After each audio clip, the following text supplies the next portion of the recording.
Good morning, everyone. It's Friday, March 19th, 2021, and this is the California Fair Political Practices Commission Digital Transparency Task Force.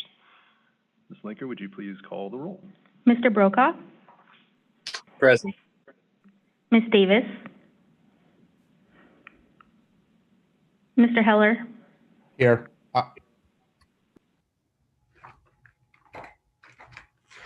Mr. Kauser? Ms. Maltby? Here. Ms. Wagner? Here. Commissioner Wood? Here. Chair Matich? Here. Well, good morning, everyone. Happy Friday. We'll go ahead and begin with public comment for items not on today's agenda. Do we have any public comment for items not on today's agenda?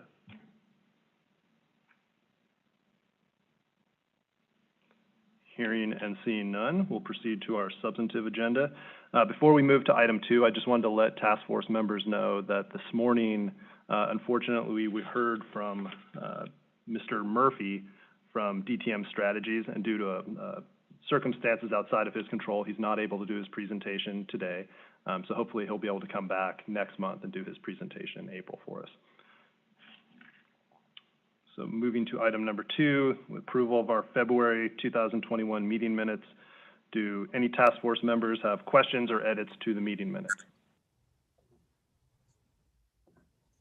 Hearing and seeing none, do we have a motion to approve? I'll move to approve. I will second. Ms. Linker? Mr. Brokaw? Aye. Mr. Heller? Aye. Mr. Kauser? Aye. Ms. Maltby? Aye. Ms. Wagner? Aye. Commissioner Wood? Aye. Thanks. Chair Matich? Aye. The motion passes. Thank you. Proceeding to item number 3, this is our presentation for today. We have the Center for Civic Design, and presenting today is their Executive Director, Whitney Quisenberry. And please, Ms. Quisenberry, tell me if I'm mispronouncing your last name. Otherwise, thank you for being here, and we're looking forward to your presentation. Thank you. Give me a second to do the screen share thing, and we'll be off and running.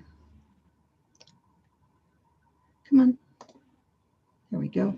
You should be seeing my slides, and I should be seeing something else. Well, as you said, I'm from the Center for Civic Design. We're a small... Hang on 1 second. I don't see the slides. I think we You're need not to seeing the allow slides, you to okay. share the slides. Let me try that again. No, I don't want to do that. I want to, no, screens are wrong. Sorry. We practiced this. We practiced this, and I did exactly the same thing, I promise. It's okay.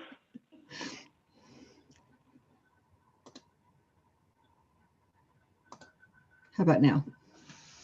Yes, we see a slide that says democracy is a design problem. That is the right answer. Alrighty. So just to give you a one-sentence background on Center for Civic Design, we are a small nonprofit based, well, officially we're based in Maryland, but we have been remote since our beginning, so we have people all over the country. And we look at mostly election materials, but also how people interact with government. And our motto is democracy is a design problem. So we are not people who work on some of the details of what you're doing, which is how ads are tracked and managed and communicated, but we do work on how voters get information. So I want to share a few things today that we've learned in our work. Much of it is practical work, thinking about how to implement a policy or how to design something that's to do with elections in a way that provides voters with the information that helps them participate in elections, and that helps smooth out some of the barriers that people might encounter because those materials don't speak to them in ways they understand or meet them in their own communities in the many ways that that might happen. When we were founded, we started thinking primarily about the voter experience, but we very quickly realized that in order to really get a handle on the voter experience, we had to understand how elections offices and official bodies like this commission work. So in a very practical way, much of our work is done on the government side of the equation, but we're always thinking about that impact on what what we do in official information and how that impacts voters. And then we also think about the kind of policies and standards and guidelines that constrain those election officials in how they create the information. Our founding project, actually our very first project, was here in California with the Future of California Elections and the Irvine Foundation, looking at the voter guides that are printed mainly at the county level, but also at the state level to provide information to voters. And a lot of what we have learned about it really started there and has continued on since then. One of the things that we've come to is this notion that it's not enough to simply have the information and put it out. You have to actually do it in a way that people can read and understand. And we've come to believe that every step in that voter journey towards from intention to vote to having cast a ballot can be part of the invitation to participate, whether that's a voter registration form that you can read clearly, what your absentee ballot envelope looks like and the kind of information it provides you with, how you find information about how, when, and where you can vote, and of course the voting system itself. When each of those things is kind of a little pebble along the road, and any of them can trip someone up. One of the things that we saw was that people with strong intentions might still end up not voting, or still might end up casting a ballot that didn't end up getting counted because they'd misunderstood one of these pieces of the puzzle along the way. And that also that they're very sensitive to the cacophony of election information in their context. I'm not going to talk about that a lot, but I do want to just say something about a project we did this last year in 2020 during the period from September to early November, interviewing voters in some of the large eastern cities, Detroit, New York, Philadelphia, and Baltimore. And we were rather struck by the fact that news stories, information and misinformation coming from thousands of miles away in California were being taken into consideration by voters in Baltimore as they thought about how to make the decisions about whether they would vote by mail or not. So that we've been able for a long time, I think, to think about elections as a largely local institution and a largely local interaction. But with the advent of the flat world that the internet gives us and that digital gives us, that's not quite as true. So the work you're doing is probably more important than ever. So our first project was, we like to think of it as, the official title was How Voters Get Information. And the outcome of that was this best practices guide that we created with the League of Women Voters of California Education Fund and the Future of California Elections to provide guidance to county officials on how to put out the large body of required information in a way that was easier for voters to use. We like to call this, let's make sure that all the trees that died for the sake of these voter guides actually didn't give their lives in vain, right? That because we know that too much information can be almost as damaging as not enough. But we also learned how important the right information in the right format was, and how important it is to understand the civic literacy gaps that voters bring to reading that voter guide or any other piece of election information, so that we can close those gaps by thinking carefully about the information we include and how it's presented. We heard from person after person how hard it is to prepare to vote, and how few feel that they actually have all the information they need. Just to give you a very short snapshot of one of the participants in our research. She was a young woman working in a community center. She had been able to vote in the last presidential election, but had skipped it. Her life was a little chaotic at the time, and she said she just hadn't really gotten around to it, but she now had a young child, and she was determined to be a good mom, and she was going to vote for the first time. The voter guide we were testing had some local measures ripped from the headlines, including one that was a little obscure, because we wanted to see what happened when you were faced with a kind of obscure governmental decision, like should you have an ethics board, and if you do, what kind of ethics board should it be? And she got stuck on this page, and I was about to sort of say, well, that's okay, we can go on, we can move forward. And she said, no, I've never heard about this, but so I think this guide is the only place that I will get information about this. So I'd like to see if I can figure out how I would want to vote by reading this guide. So we stepped back and gave her a few minutes to just go through it. And she looked back and forth at all the pages, at the pro and con statements and so on. And she finally said, yes, I think I can decide how to vote, right? So given the time, given the encouragement to vote, given the right information at the right place, I think people do take their role as voters very seriously. And that when we negate that, when we think that, no, they just don't care, I think we're actually wrong about that. There's a strong feeling of shame about not knowing how to vote, because it seems like something that should be so simple, and that it seems like it should be pretty simple to make a decision about who to vote for. And people are often a little bit ashamed to ask. We know there's a social bias towards election because the American Community Survey routinely has more people reporting than they voted than the turnout in the election. So making sure that we're taking seriously the need of people to get information and the desire of people to get information, and making sure that things are structured in a way that helps them bridge their civic literacy gaps to get the information they need. Part of the context in which we have to think about that is that when we think about most information about elections, it's largely text. We might have a 30-second ad, but that's backed up by a website, by position papers, by all of this sort of deep, dense information that probably most of us on this call today kind of enjoy in some nerdy way, but which is not actually the way most people get information most effectively. According to the National Assessment of Adult Literacy, 43% of people in the US read at basic or below basic levels. That's the two in light blue added up together. What this means is that they can understand clear, simple information, read brochures, read news stories, read instructions. What they can't do is draw inferences from complex or multifaceted information. This is not about intelligence, and it's not even about education. When I saw this, I thought, oh God, this is an indictment of our educational system. But it turns out that those numbers are quite the same across the Anglosphere. So similar studies in Canada, the UK, Australia, and New Zealand show the same breakdown, the same sort of curve of people who like and enjoy and are skilled at absorbing information from print. Those who get by on a daily basis in a pretty good way, that's that big 44%, and then people who don't do it so well. This is because reading, unlike language, is not innate. Learning to read builds new pathways in your brain, and some people are absorb information from pictures better. Some people absorb information from spoken word better, but this is not about desire or intelligence in any way. But policymaking is dominated by people in that top 13%, from whom gathering information from a variety of texts and drawing inferences between them is one of the easiest ways we can do it.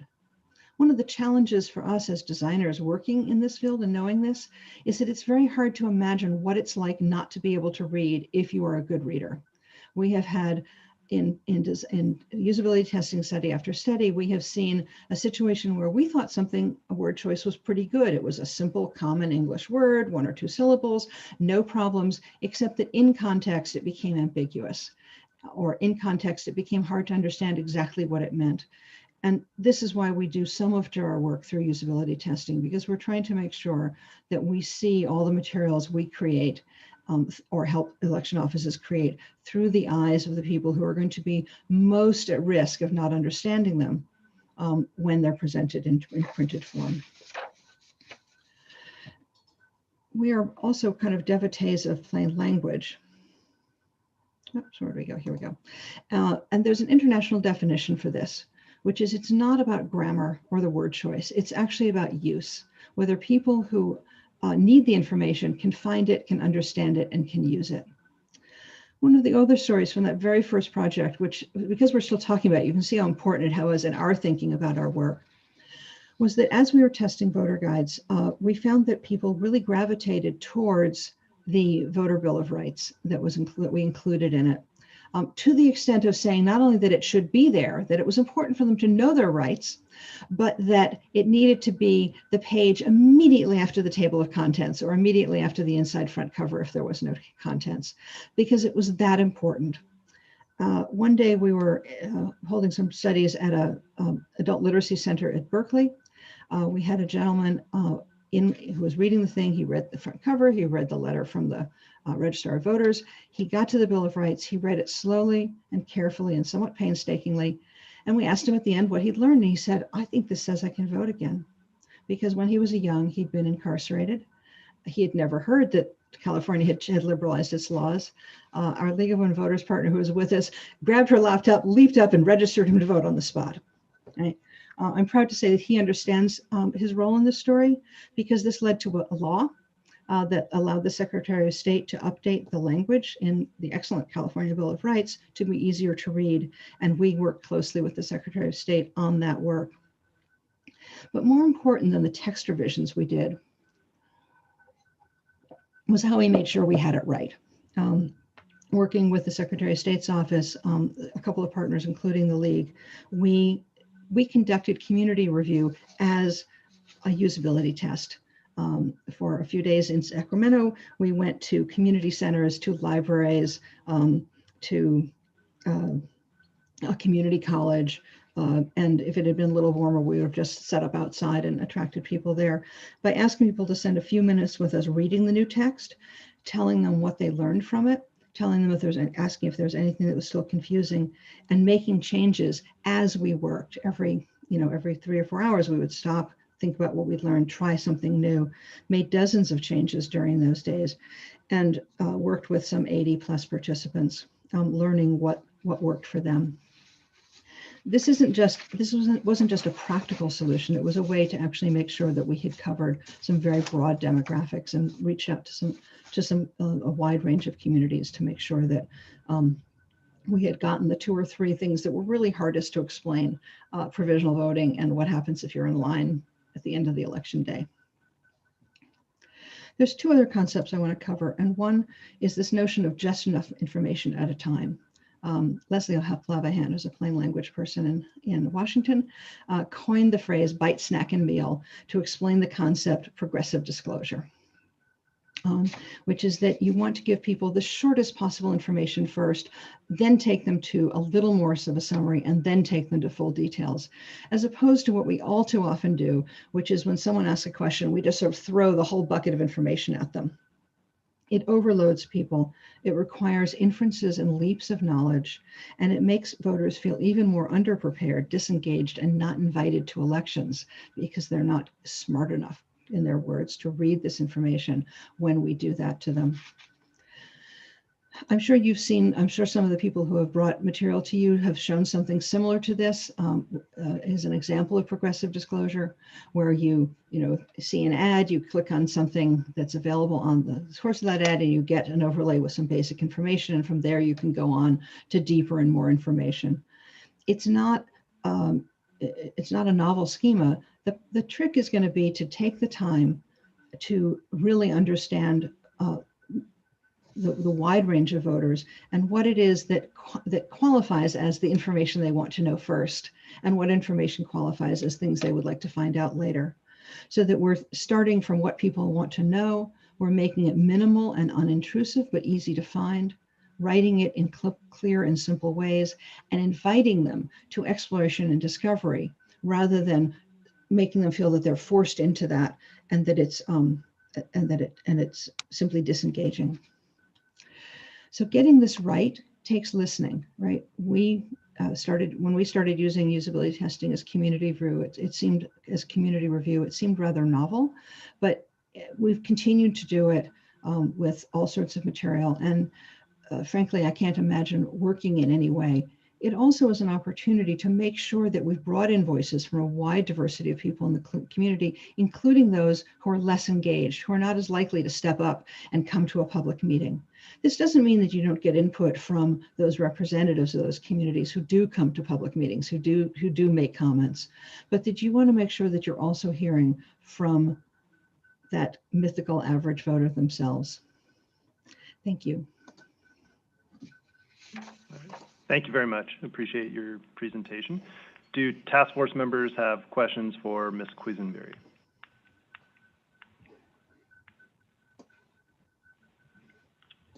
All right, well, I have a couple questions. My first question is the study that you just described about how voters get information, and you talked about discerning what is most important to voters.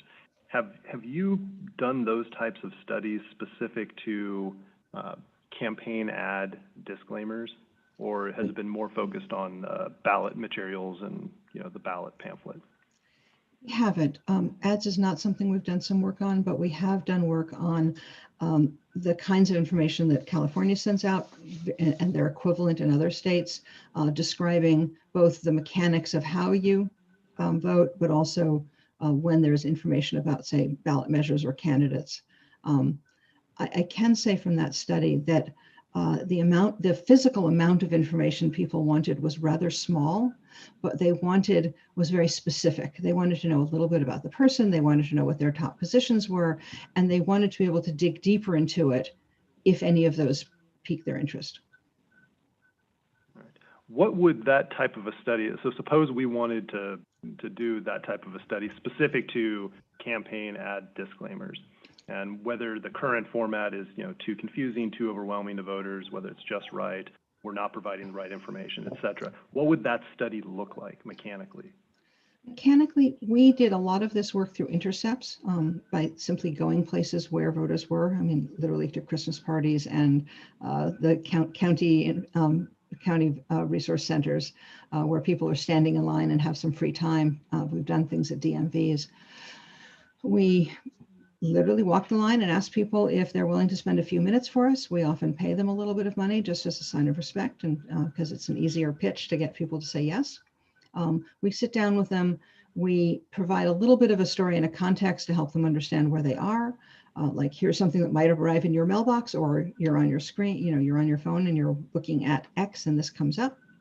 And we show them one or more examples of something, ask them to interact with it, read it, and then tell us, share their reactions with us, which of course we're also observing.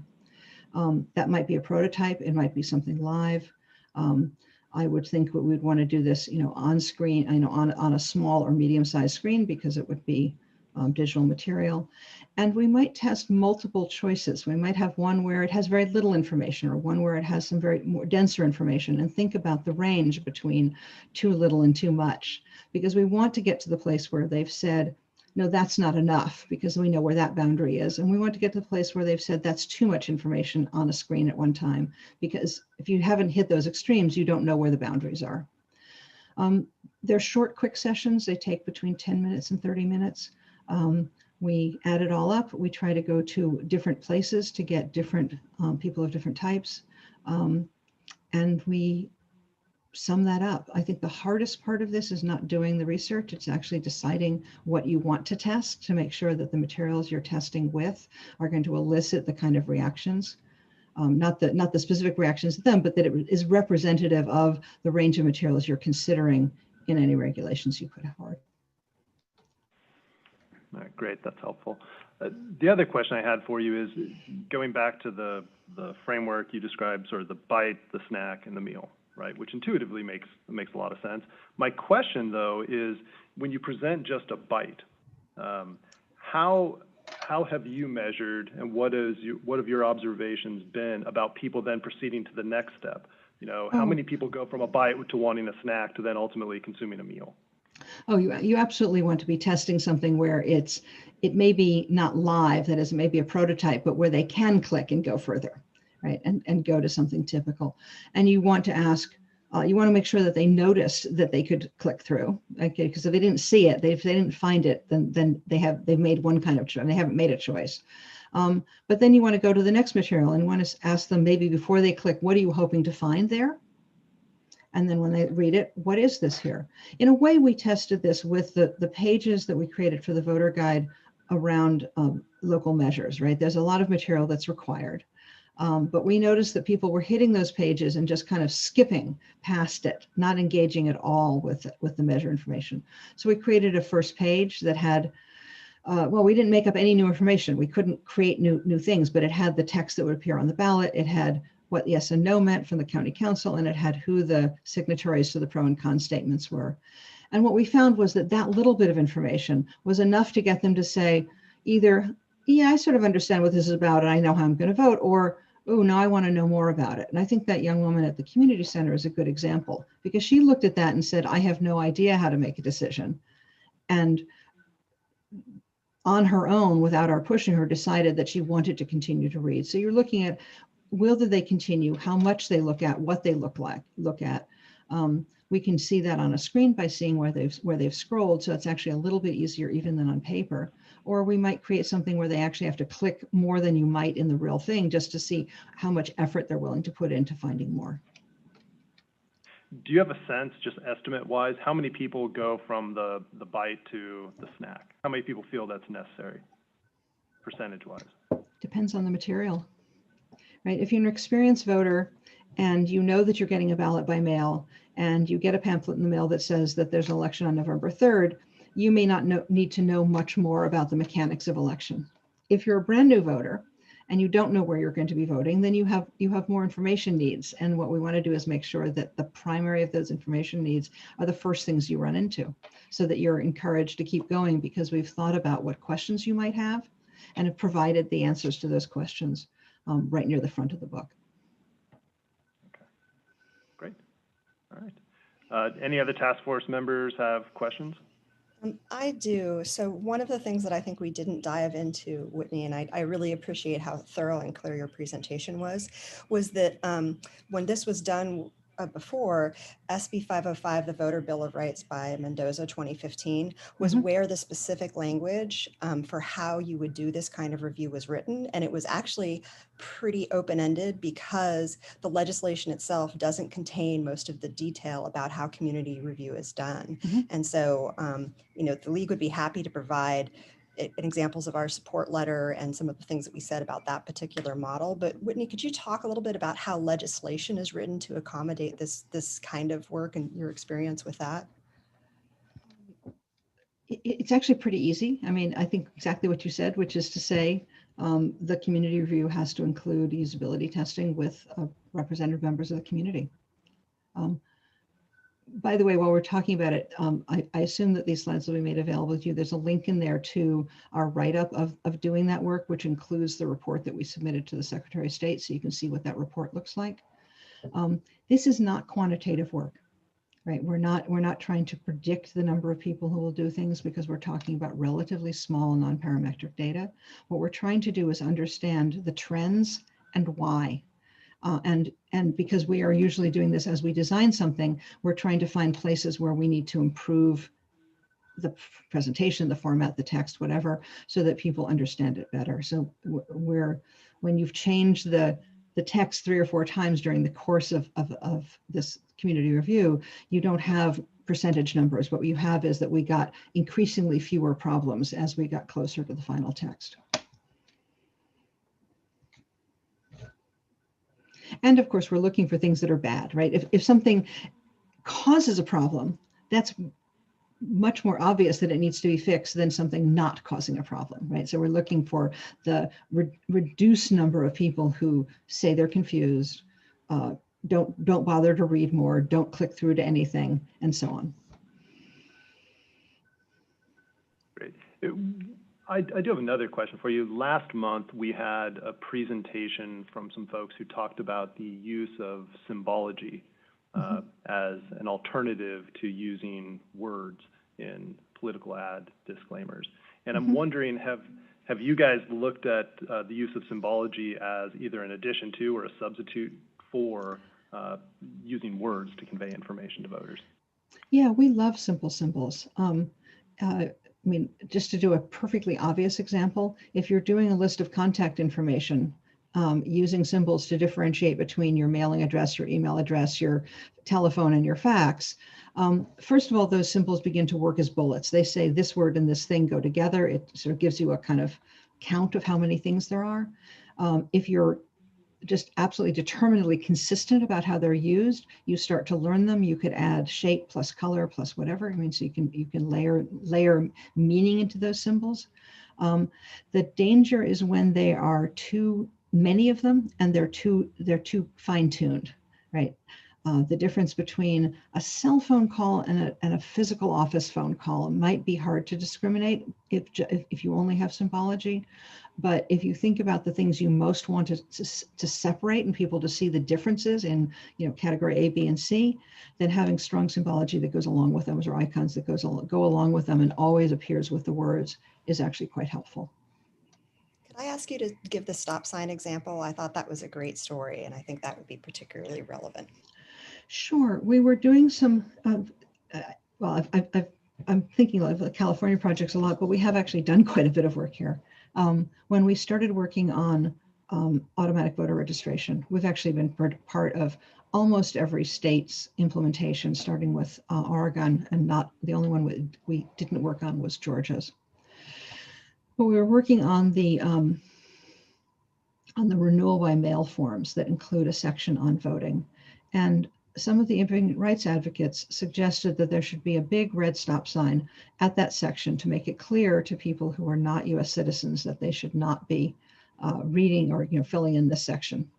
And I thought, stop sign, God, that's awful. Red, it's danger, all those things are bad about it. But we're researchers too. And so we tested 3 versions. We tested one that had a red stop sign, not a giant red stop sign, but a red stop sign. One that had a kind of finger pointing to a notice that said for citizens only, and the one that used a triangle with an exclamation mark in it. We were at an ESL class center in Orange County, sitting outside in the break area, talking to people as they came and went. And we talked to a Vietnamese woman who said, I don't know what that finger means. And I'm not sure what the exclamation point is, but I know what stop means. It means stop and read this. Right? And we were wrong. We were absolutely wrong about the community. And to this day, I believe there is a small stop sign on the California DMV's driver's license renewal, paper driver's license renewal form. Interesting. All right. Well, do other task force members have questions for our presenter at this time?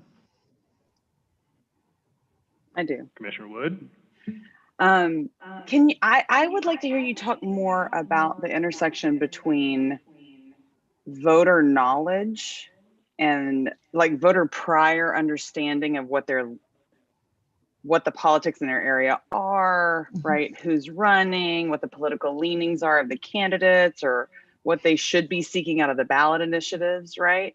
And their willingness to seek additional information.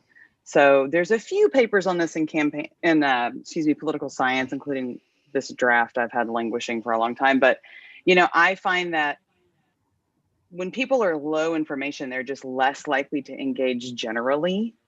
They're less likely to seek out additional information. And then there's a recent, very cool paper that shows that they're less likely to seek out kind of relevant policy information and more likely to look at personalistic type information. And so I would just like to hear about, it sounds like a lot of the people that you are interacting with are fairly low information. But are you seeing a difference between those who say, oh yeah, I know about these candidates, or I know about this initiative, and those who don't? And are the ones who already have the knowledge more likely to pursue more information? Well, I think there's no question that high knowledge people, we would call them high civic literacy people, seek out more information because seeking out information is how they became high civic literacy. So they have those habits developed. But maybe the best story is actually from Maryland, from Baltimore. It was a League of Women Voters 411 guide that we were testing.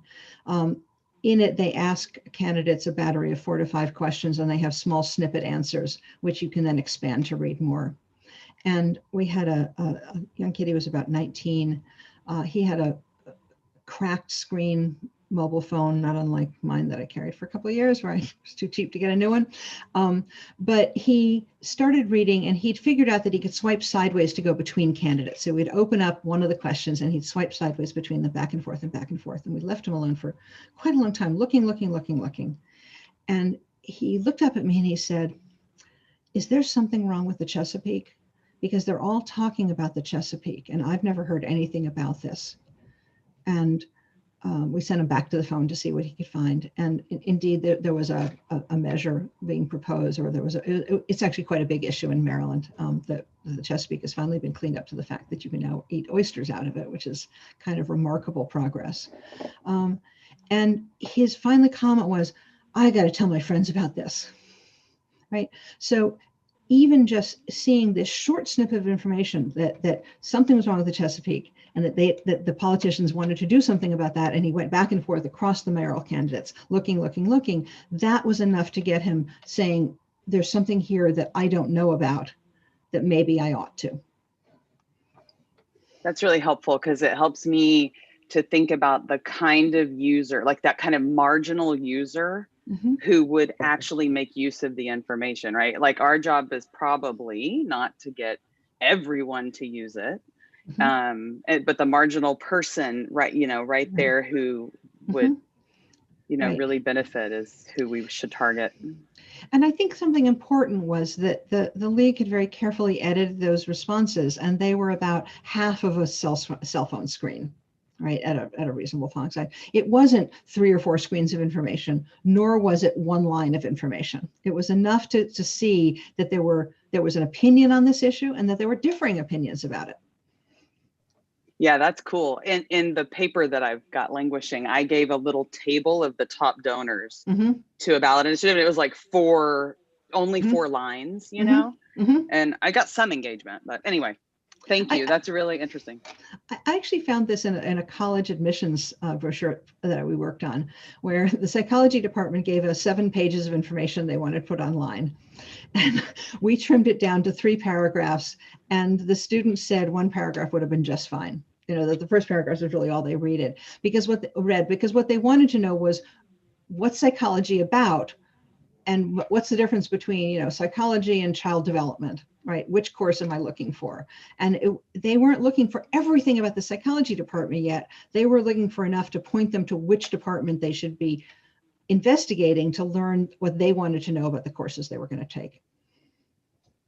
Yeah, so that's about thinking about the flow, like the order of information they seek, right? Yeah, that's cool. Thank you very much for this. Well, thanks. So I had actually this back and forth prompted another more specific question in my mind, and that is, so one of the things our task force has been looking at is the desirability, feasibility of creating a digital ad archive at the state level, so that voters can go and they can quickly see a copy of digital ads they may have seen on social media, and then information about who paid for the ad, et cetera, where it ran. So do you have any observations or advice for us in terms of the design of such an archive that would facilitate the type of engagement that you're talking about? I think you definitely want to design it for browsing, for exploration and browsing. That might mean that if they got there and they found an ad, obviously the most recent ones might want to be at the top, but once they find an ad, they might want to be able to see all the other ads paid for by that organization, or all the other ads on that topic, right? If it's a particular measure, especially, so that you can decide whether you want to go horizontally or deeper. You can decide what kinds of associations, what kinds of data make associations between ads that might be meaningful for someone to look like, just like that kid going back and forth between mayoral candidates. But definitely, I mean, obviously there's going to be some kind of crazy search that'll let researchers find things really quickly, but being able to let people sort of scroll through it a bit. I don't know if you're a Super Bowl watcher. I'm not a Super Bowl watcher, but I do go watch the ads because they're a social phenomenon, right? And so when I looked at articles that had them for me, there was one that just had an array of the ads, and I could click through and watch them all myself. I didn't have to start by reading through a long article that described the differences and what people thought about them. I could start with my own opinion and then delve into whatever people were saying about those ads. That's interesting. All right. Any further questions from our task force members before we call for public I just have comment? one quick question. So one of the things that I appreciated, I was involved with the league when they were doing this guide, so I know a little bit about some of the research that came out of it afterwards. And I don't know if in other research you found that even for higher, mid and higher civic literacy people, that making it simpler and making the interface serve some of the people who have lower civic literacy actually improves retention, it improves comprehension, and it improves satisfaction. And I'm curious if that continued beyond the early research that I saw, and if you've seen it other places. Absolutely. And I've seen it in cancer information when I worked with the National Cancer Institute. There was a feeling there that there was sort of patient information and there was professional information. But there were a lot of professionals in the middle of that, nurses who were looking for information for their patients, or people who wanted to skim really quickly. This is a really down in the weeds thing, but they have what are called treatment summaries that are designed for professionals, and they report on all the clinical trials related to that, related to the condition. And they were written in classic medical term, medical term as a big paragraph with semicolons between all the information. And they were thinking about putting them in bullets because they thought maybe it would be easier to read in bullets. And so we tested this as in the course of a larger test. And we had a community physician in Chicago talking about how when he had a patient who had an unusual cancer, not something that he knew very much about, he would go to these treatment summaries and he would look through them. And he gets to this part about the clinical trials and he sees that there's 10 bullets. And he looked back and he slapped the table and he said, my God, NCI has finally discovered the bullet. It's so much easier just to quickly gather that there's a lot of clinical trials or a few clinical trials on this topic.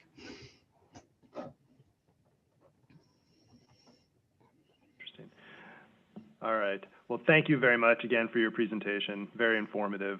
I'm going to go ahead and call for if we have any public comment on item number 3. Hearing and seeing none. Thank you again for your presentation. Appreciate it. I imagine we'll be in touch probably later on about some follow-up questions. So thank you very much. Anytime. Thank you. Thank you very much. All right. And as I mentioned at the outset, unfortunately, Mr. Murphy couldn't join us today, so that concludes our agenda for today. So unless task force members have anything else they wish to raise, I would be inclined to make a motion to adjourn. Do I have a second? Second. All right, second, Mr. Heller. Ms. Linker, please call the roll. Mr. Brokaw, Aye.